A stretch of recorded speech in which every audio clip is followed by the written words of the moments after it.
Uno a Uno.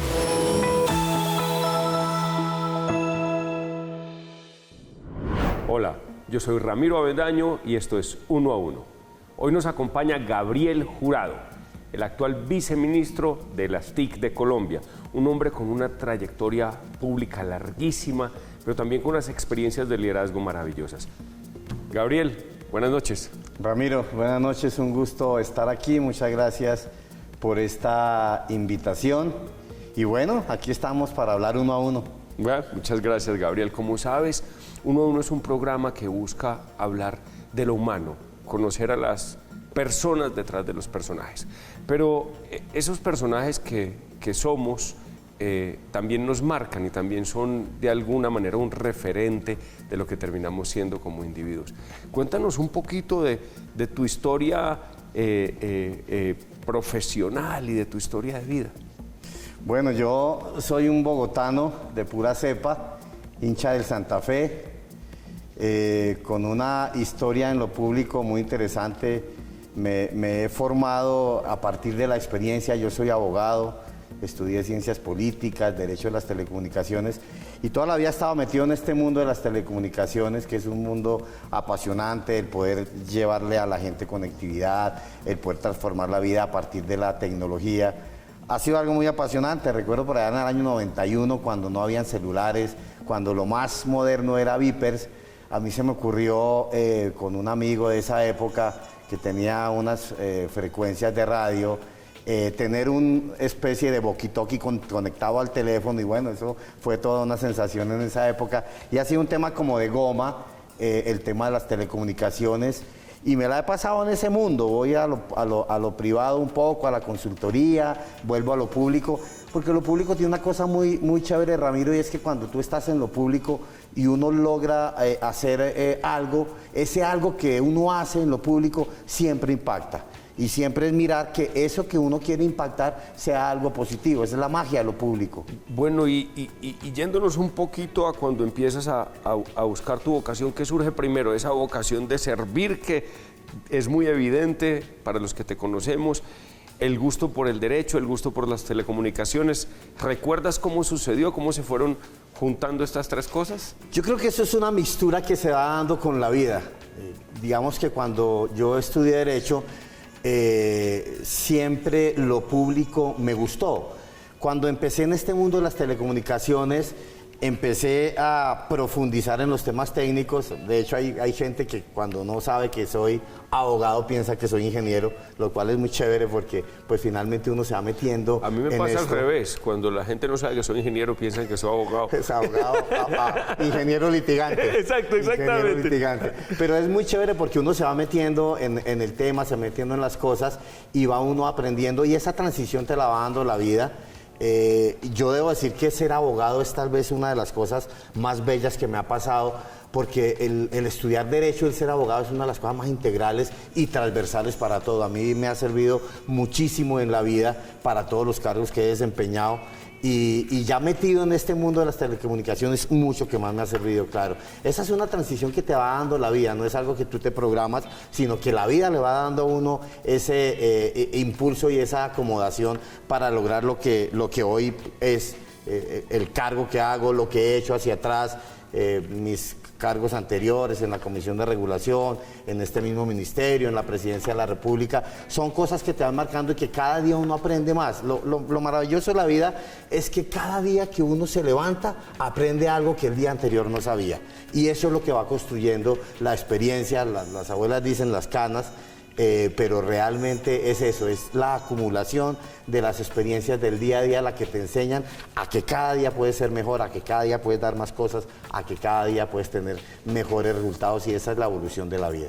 Son 30 años que llevas aproximadamente, quizá, en lo público, sirviendo, pero para ser eficiente, efectivo en lo público, para que de verdad se sirva, hace falta mucho más que voluntad.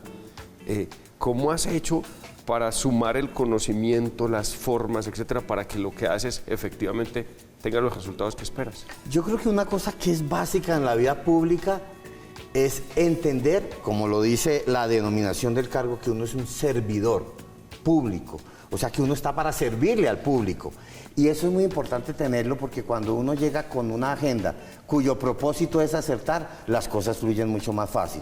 Lo segundo, uno tiene que rodearse siempre de un buen equipo y no quiere decir que uno lleve siempre a sus amigos a los sitios, sino que también la gente que está, y me pasó ahora en este viceministerio, mucha de la gente que está ahí es gente que venía del ministerio anterior, gente buena, y uno tiene que tener esa habilidad, esa capacidad para saber qué gente es buena, con qué gente puede contar y con qué gente puede uno lograr sus sueños.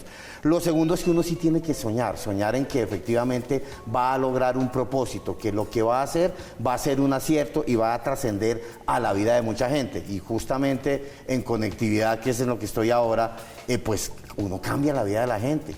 Ayer justamente me llamaba el gobernador indígena de un cabildo en Guainía a darme las gracias porque el ministro Liscano y el presidente Gustavo Petro le prometieron a esa comunidad llevarle señal de internet de 4G y eso fue toda una tarea maratónica durante 6 meses coordinando con los operadores, con la FAC que nos llevó las antenas en un Boeing 737 a Inírida, después con la Armada transportando los equipos. Fue toda una historia, es una tarea que el ministro Liscano me puso y todos los días estábamos pendientes de eso y para mí fue muy bonito oír la llamada de ese gobernador indígena ayer diciendo que estaba muy agradecido porque por primera vez en la historia su resguardo, su territorio, su comunidad, esto es el resguardo en Puerto Inírida, tenía una señal de internet en 4G. Esas son las cosas que a uno lo llenan, esas son las cosas que uno dice, valió la pena el esfuerzo, valió la pena la trasnochada y qué chévere que estoy haciendo algo que le va a ayudar a cambiar la vida a mucha gente. El mundo TIC que a primera vista parece tan frío, es más transversal que muchos otros, quizá el más transversal de todos, quizá con la salud. ¿Cómo vives eso a la hora de servir? ¿Cuáles son las ventajas, digamos, que da trabajar en el mundo de las telecomunicaciones con ese compromiso de servicio? No, yo creo que todas porque pues es que finalmente cuando uno está en este mundo sabe que la conectividad es para conectar a la gente, para que la gente pueda tener una simple conversación de una mamá con su hijo que está en otro lugar del país, una simple transacción que yo hago para pagar un servicio público, un acceso a una página de YouTube para ver una receta de cocina o una conferencia a través de cualquier aplicación para trabajar o teletrabajar, eso toca a todos los sectores. Por eso TIC es una cosa muy transversal, como tú lo dices, Ramiro. ¿Y cuál es el impacto para uno? Para uno el impacto es que efectivamente a la gente a donde llega haya ese beneficio, es decir, que a la gente la conectividad le transforme la vida. Yo todos estos tiempos he venido diciendo algo que suena un poco de cliché, pero es cierto y es, la conectividad no es solamente para estar en el WhatsApp, en el Instagram, en el Face, en el TikTok, todas esas cosas divierten. Claro, yo personalmente cuando estoy desocupado, que es muy poquitas veces, trato de ver 10 minutos de TikTok y me entretiene. Pero realmente el gran propósito de la conectividad es que le ayude a la gente a mejorar sus capacidades, a mejorar sus habilidades, a mejorar sus conocimientos y que todo ese junto se convierta en una herramienta para que esas personas puedan o tener mejores empleos, mejores trabajos, más remunerados o emprendimientos y que eso al final del día se traduzca en más ingresos que le transformen la vida a la gente, que le cambie la vida a la gente. A eso es lo que aspiramos y por eso es que esto realmente le pega a uno y en el día a día, por supuesto, que ese es el propósito que siempre tenemos. ¿Cómo le cambiamos la vida a la gente a partir de entregarles una herramienta de conectividad? Estamos en 1 a 1 con Gabriel Jurado, el actual viceministro de Telecomunicaciones e Información de Colombia. Vamos a un corte de comerciales. Esto es 1 a 1, continuamos con Gabriel Jurado, viceministro de las Telecomunicaciones y las Tecnologías de la Información. Gabriel, nos contabas en el segmento anterior un poco el para qué las telecomunicaciones, la vocación de servicio, etc. Pero por supuesto que si hay una cosa en la que el ser humano se diferencia del resto de las especies es en la capacidad de operar en grupos grandes. Y esa operación en grupos grandes se transmite en conocimiento, en la posibilidad de aprender experiencias de gente que nunca has siquiera conocido, que probablemente nunca conocerás.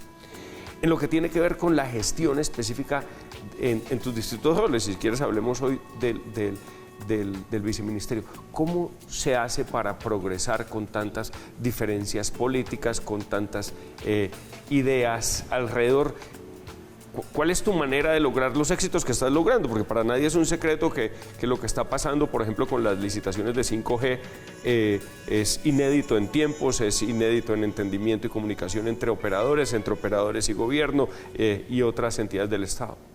Bueno, yo creo que hay dos claves. La primera es que hay un tema de confianza, y en eso yo personalmente tengo que agradecerle al ministro Liscano toda la confianza en el trabajo técnico que venimos haciendo.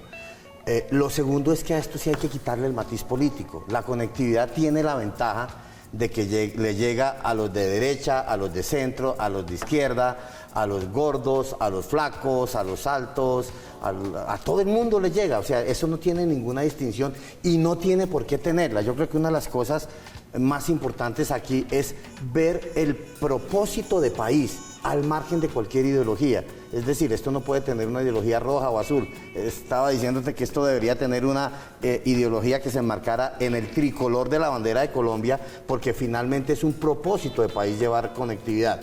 Y no es sencillo porque obviamente Colombia ha tenido procesos muy críticos, a veces inclusive cuando uno mira la historia reciente del país, pareciera que estuviéramos devolviéndonos 100 años en la historia patria, como en las épocas de la patria boba, de los unos peleando con los otros, cuando al final yo creo que lo más importante es que todos pensemos en que hay que construir un país para cambiarle la vida a la gente. Colombia tiene unos niveles de pobreza muy altos en regiones como Chocó, Guajira, algunas zonas de los antiguos territorios nacionales, departamentos del suroriente y del oriente de Colombia, Nariño, Cauca, zonas donde hay muchísima pobreza, zonas donde la gente inclusive una o dos comidas nomás hay, y no olvidar tampoco en las grandes ciudades, Bogotá, Medellín, Cali, las zonas periféricas, donde hay muchas necesidades. Yo creo que uno tiene que pensar en que al margen de cualquier ideología del uno o del otro, lo que tiene que pensar es el beneficio del país. Y yo creo que ese es tal vez quizá el foco que nosotros debemos usar para poder impactar a la gente.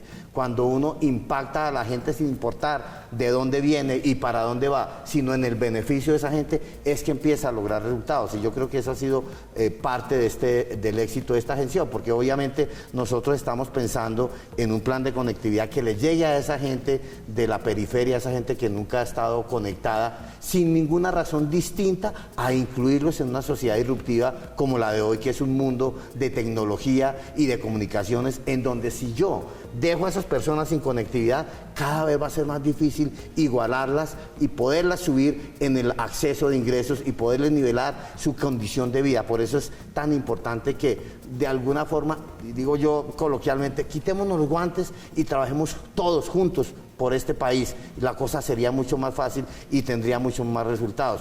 Obviamente lo que estamos haciendo en conectividad tiene esa facilidad de estar desprovisto de cualquier connotación política de uno u otro lado, y finalmente lo que nosotros queremos es incluir a la gente en el mundo de la tecnología al margen de cualquier sesgo. Tal vez ese es uno de los puntos que vale la pena mencionar de el por qué hemos logrado en estos 6 meses todas estas tareas, porque nos hemos sentado en diálogo abierto con ciudadanos, con operadores, con los demás entes del gobierno, porque finalmente uno lo que tiene que buscar es una gestión muy transparente, en donde ponga todas las cartas sobre la mesa y pueda uno además invitar y cautivar a los demás a que compartan ese sueño y a que logremos que todos los colombianos estén conectados. Creo que eso es parte del éxito de esta gestión, Ramiro. Bueno, sin duda yo lo que escucho aquí es un plan de mediano, largo plazo, llevado con sensatez, con sentido común, que quisiera uno estar escuchando siempre que oye a un funcionario público, sea de carrera o de elección popular, hablar con esta claridad y que le genere la confianza a la gente. Supongo que en este proceso también te encuentras con un montón de retos más allá de los retos regulatorios y de los retos de ejecución, con los retos políticos alrededor. Y tú llevas 30 años de carrera, que significa que has trabajado con gobiernos con visiones bien distintas entre ellos.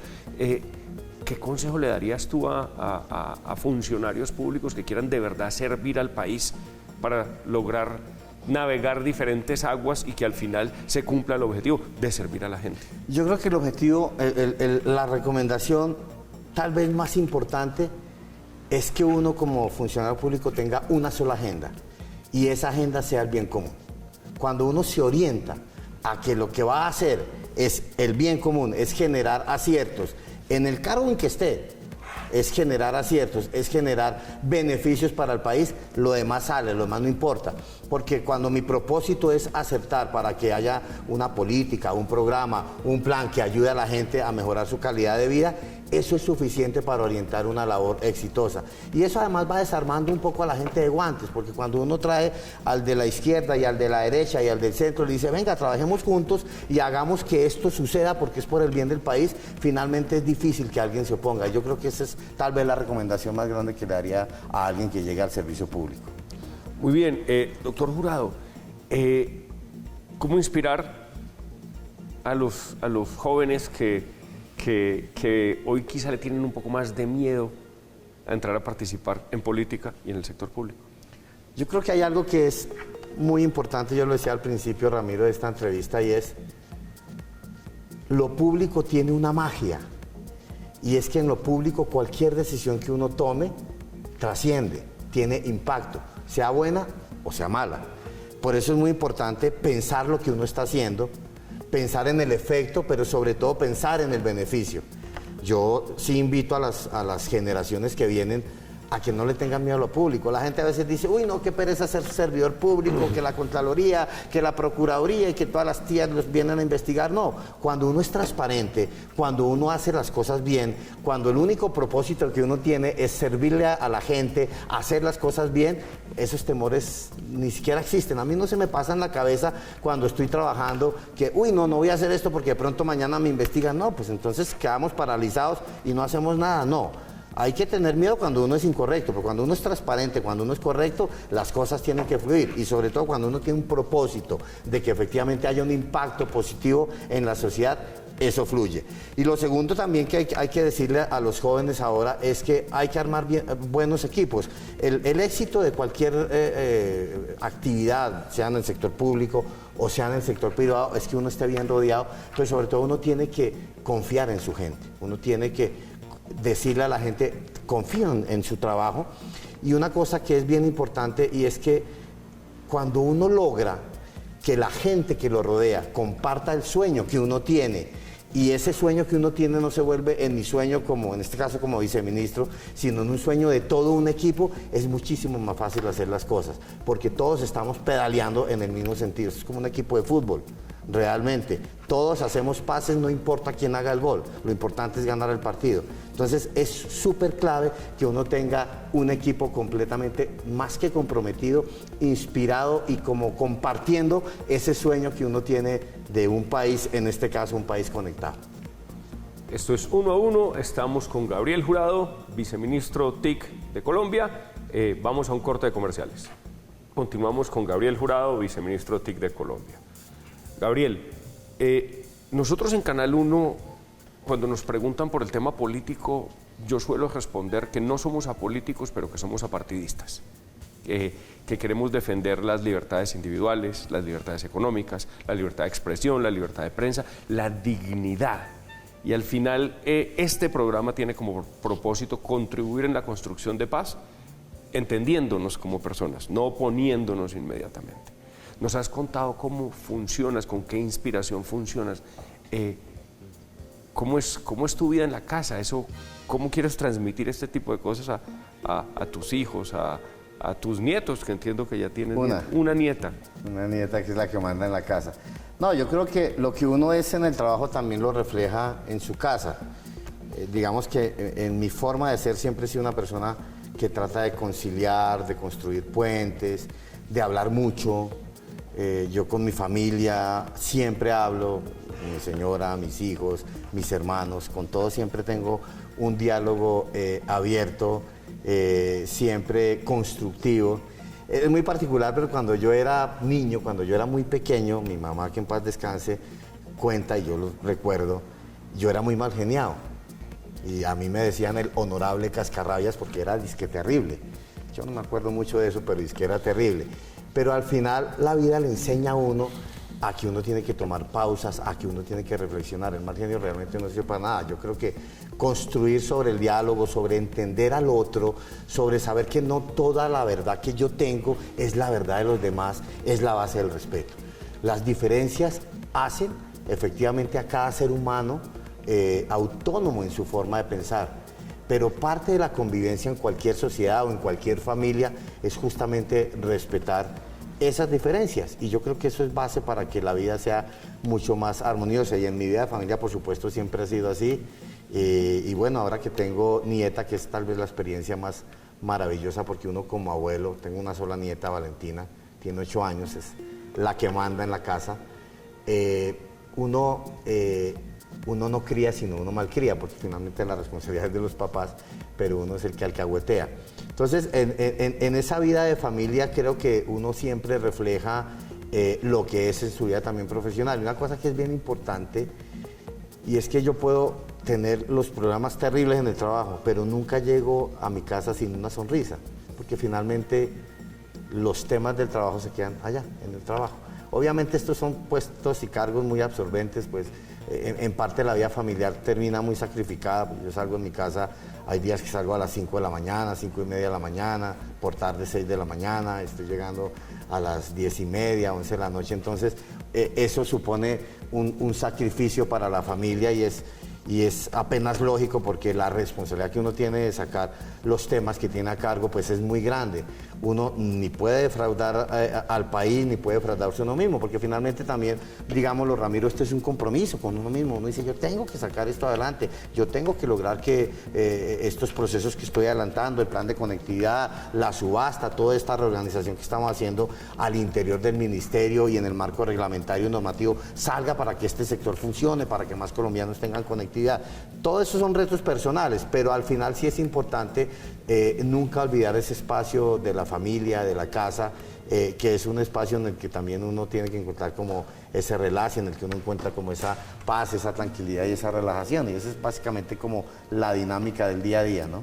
Un jefe a quien quise mucho y que me ayudó a formar, me dijo hace muchos años, Ramiro, entre más retos tengas en tu carrera, menos importante tu inteligencia técnica y más importante tu inteligencia emocional. Noto que eres un líder emocionalmente inteligente. ¿A qué recurres para mantenerte emocionalmente inteligente, balanceado? ¿Qué haces cuando te dan ganas de ser el honorable cascarrabias otra vez, de alguna forma? Esas épocas ya pasaron, pero yo creo que la clave de esto es mantener la serenidad. Uno no puede pensar con ira, porque cuando uno piensa con ira, las ideas se van. Entonces uno tiene que tomar esto con cabeza fría. Hay momentos de estrés, hay momentos difíciles, por supuesto, como en todo sitio. Esto no es fácil, ser servidor público no es fácil, pero uno tiene que tener mucha serenidad y sobre todo nunca perder el foco. Yo creo que lo que más ayuda a que uno pueda realmente mantener el foco, mantener esa tranquilidad, es enfrentarse al problema y no a las personas. Finalmente el foco no es pelear contra las personas, sino es pelear contra un problema y resolver ese problema. Y efectivamente yo creo que eso ayuda muchísimo, porque cuando uno deja de somatizar con la persona de que este me hizo o este no me hizo, el tema se vuelve el problema o la solución o el tema, y ahí es donde uno lo resuelve. La tranquilidad es muy importante, el control de uno mismo es muy importante, el mantener siempre una sonrisa. Yo creo que es algo que durante toda mi vida he tratado de hacer. Siempre a donde llego trato de llegar con una sonrisa, porque finalmente la sonrisa es magnética, impregna una sensación de bienestar que de por sí hace que los corazones se desarmen y pueda uno ser como un poco más natural, más descomplicado, y esa es una forma sencilla de mantener el control de las cosas. ¿Hay algo en lo público que anheles hacer, que digas, me falta esto, con esto yo me sentiría que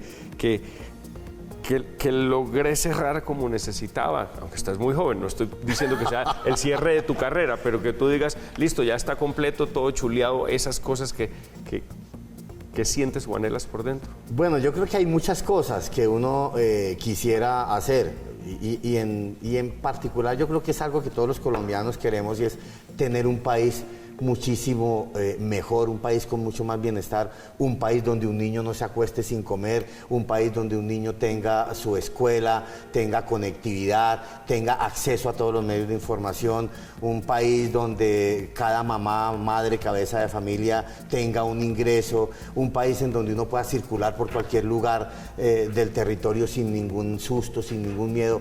Ese es tal vez el sueño de todos los colombianos y yo también comparto ese sueño y quizá pues si algo me faltaron en lo público sería poder hacer que este país fuera muchísimo mejor, en donde efectivamente todos pudiéramos dormir tranquilos diciendo no hay nadie con hambre, no hay nadie sin estudio, este es un país en paz. Ese es un sueño que creo que todos los colombianos los compartimos y si en algo pudiera yo hacer porque eso sucediera, pues bueno, ahí estaría listo como un soldado más para apoyar esas causas.